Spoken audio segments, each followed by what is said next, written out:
Saya Jamila binti Husin dari Politeknik Tuanku Syed Sirajuddin akan membentangkan kajian mengenai penggunaan e-pembelajaran di kalangan pelajar di Jabatan Perdagangan Politeknik Tuanku Syed Sirajuddin.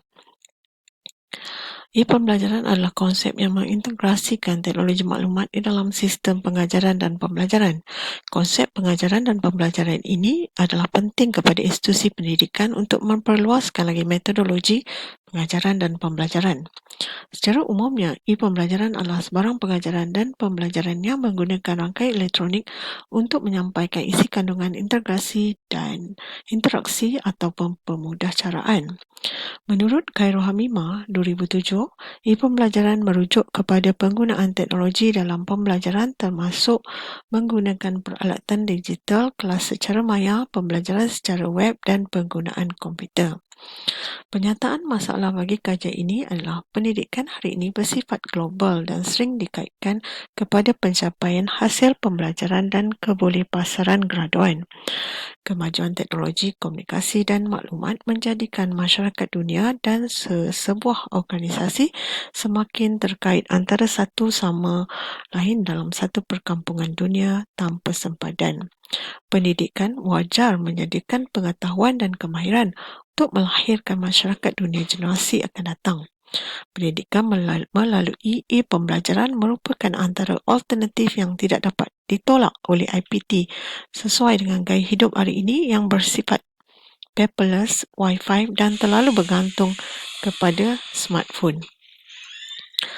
Objektif bagi kajian ini adalah yang pertama, bagaimana kesediaan pelajar Jabatan Perdagangan menerima e-pembelajaran. Objektif yang kedua, bagaimana keupayaan pelajar Jabatan Perdagangan mengikuti e-pembelajaran. Dan yang ketiga, adakah pengajaran dan pembelajaran secara e-pembelajaran dapat membantu pelajar Jabatan Perdagangan menguasai hasil pembelajaran. Terdapat beberapa sorotan kajian yang lepas. Menurut Fry 2002, e-pembelajaran dimaksudkan sebagai penyampaian latihan dan pendidikan melalui interaksi berangkaian dan pengumpulan serta penyebaran teknologi.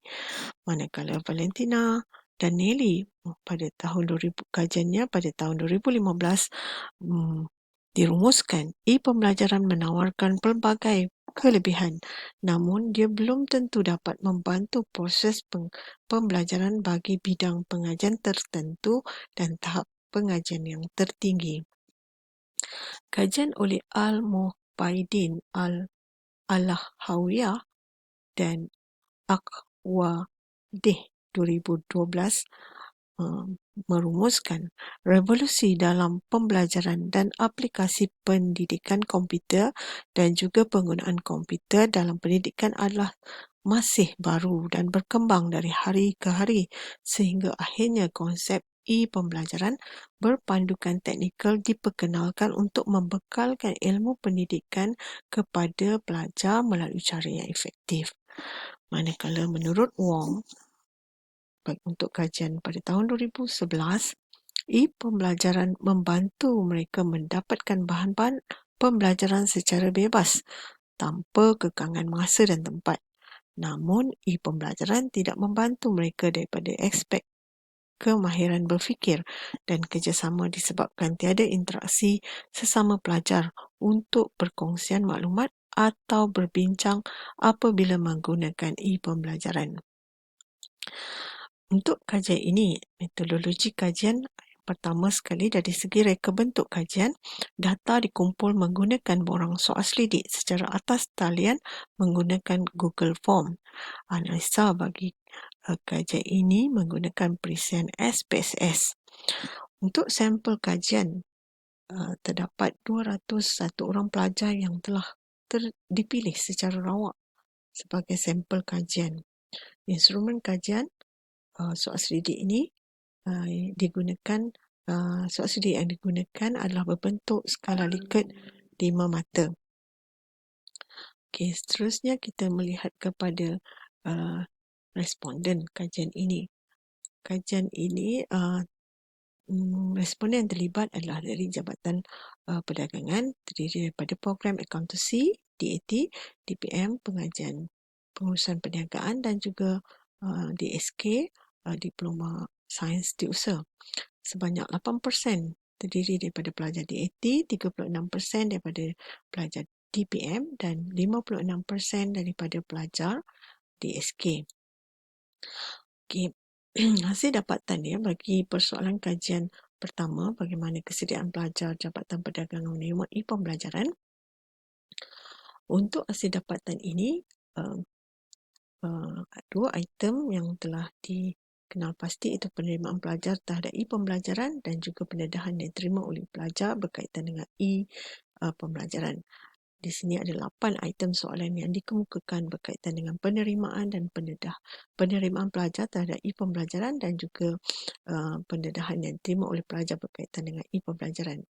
So, secara keseluruhannya, minnya untuk penerimaan pelajar terhadap pembelajaran, taburan minnya adalah 3.42%, bersetuju adalah 48.5%. Manakala untuk pendedahan yang diterima oleh pelajar berkaitan pembelajaran, taburan min adalah 3.53%, setuju adalah 52.6%. Jadi keseluruhan min adalah 3.48 dan peratus keseluruhan bersetuju adalah 50.6. Mengikut min untuk taburan kecenderungan min, ia berada pada tahap yang sederhana. Jadi hasil dapatan kajian ini adalah selari dengan pendapat Zailan dan juga Azmi dalam kajian pada tahun 2006, di mana tahap penerimaan dan aplikasi pembelajaran di IPT sebagai alat pembelajaran berada pada tahap yang memuaskan. Untuk persoalan kajian yang kedua, bagaimana keupayaan pelajar Jabatan Perdagangan mengikuti pembelajaran. Dalam kajian ini terdapat terdapat 4 item bagi status pemilikan telefon pintar di kalangan pelajar. Taburan min secara keseluruhannya adalah berada pada 3.53%, setuju adalah 50.2%. Dan juga untuk item fasiliti ICT dan capai internet yang disediakan, taburan min yang diperoleh adalah 3.19%, setuju adalah 36.2%. Jadi jumlah keseluruhan min bagi keupayaan pelajar Jabatan Perdagangan mengikuti pembelajaran ini adalah 3.36 dan peratus setuju adalah 43.2%. Ianya selaras dengan pendapat dari kajian Hamdan, Din dan Abdul Manaf pada tahun 2012, di mana telefon bimbit memainkan peranan yang penting dalam kehidupan pelajar sebagai alat untuk berkomunikasi dan telah berjaya menarik minat golongan muda.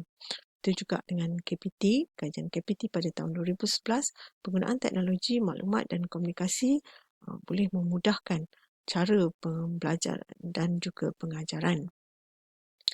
Okey, seterusnya kita lihat pada hasil dapatan yang ketiga. Adakah pengajaran dan pembelajaran secara pembelajaran dapat membantu pelajar Jabatan Perdagangan menguasai hasil pembelajaran? Okey, untuk persoalan kajian ini, dilihat dari segi impak penggunaan pembelajaran terhadap persediaan pembelajaran, impak pembelajaran melalui pembelajaran terhadap pencapaian objektif dan hasil pembelajaran, serta penilaian hasil pembelajaran berdasarkan penggunaan pembelajaran. Secara keseluruhannya, min adalah pada 3.29 dan peratus setuju adalah 37.9. Yang mana tahap kecenderungan min adalah pada tahap yang sederhana, ya, selari dengan pendapat dalam kajian yang dibuat oleh Valentina dan Nelly pada tahun 2015, di mana pembelajaran menawarkan pelbagai kelebihan, namun ia belum tentu dapat membantu proses pembelajaran bagi bidang pengajian tertentu dan tahap pengajian yang tertinggi. Okey. perbincangan untuk kajian ini. Kajian ini menunjukkan pengajaran e-pembelajaran berpotensi untuk meningkatkan kemampuan pelajar menguasai hasil pembelajaran. Namun begitu, kemudahan capaian fasiliti dan internet perlu dipertingkatkan terlebih dahulu sebelum pendekatan e-pembelajaran diadakan. Pensyarah masih memerlukan masa untuk meneroka bahan e-pembelajaran. Dan yang ketiga, setiap pensyarah perlu meningkatkan kecekapan mereka kerana kemahiran asas teknikal dan operasi merupakan elemen penting dalam pelaksanaan proses pengajaran dalam talian. Di kesimpulannya, rumusan yang dibuat dari segi penerimaan ialah majoriti pelajar menggunakan e-pembelajaran walaupun mereka kurang minat melakukan. Pelajar bersetuju dengan pendapat e-pembelajaran mendatangkan banyak faedah dan manfaat. Usaha yang ditunjukkan oleh pelajar untuk menggunakan e-pembelajaran membuktikan keseluruhannya pelajar menerima pelaksanaan e-pembelajaran dengan baik. Usaha-usaha yang mantap perlu diteruskan khususnya dalam mereka bentuk e-pembelajaran dengan cara meningkatkan kemahiran para pensyarah sebagai mereka bentuk pengajaran di samping penilaian perlu dijalankan dari masa ke semasa untuk proses penambahbaikan seiring dengan memastikan bahawa pelajar mendapat kemudahan capaian internet. Cadangan untuk kajian pada masa akan datang, memantapkan lagi teknik pengajaran secara e-pembelajaran dan juga meningkatkan bantuan serta inisiatif bagi meningkatkan capaian internet pelajar. Bagi cadangan kajian akan datang supaya lebih memperluaskan lagi sampel dan juga mengenal pasti kaedah e-pembelajaran yang mana yang lebih efektif kepada pelajar. Itu saja untuk pembentangan saya. Sekian, terima kasih.